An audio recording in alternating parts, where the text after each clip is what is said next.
Today we're diving into the Natureland Candles Morel Mushroom Sawdust Bag Kit, a standout option for those interested in growing gourmet mushrooms at home.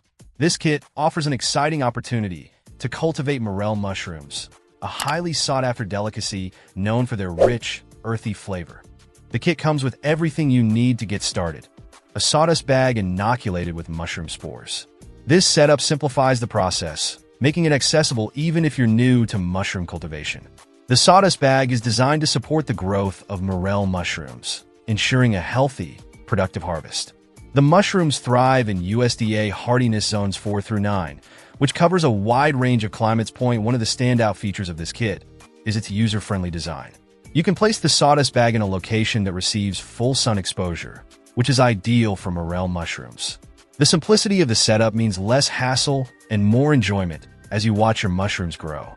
Plus, the fact that this kit is from a local source in West Virginia adds a personal touch, reflecting quality and care. In terms of value, this grow kit is priced reasonably for what it offers.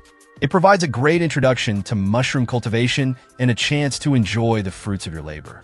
If you're a fan of gourmet mushrooms or just looking to try something new in your gardening journey, the Natureland Candles Morel Mushroom Sawdust Bag Kit is an excellent choice. Check out the video description for updated price. And thank you for watching this video.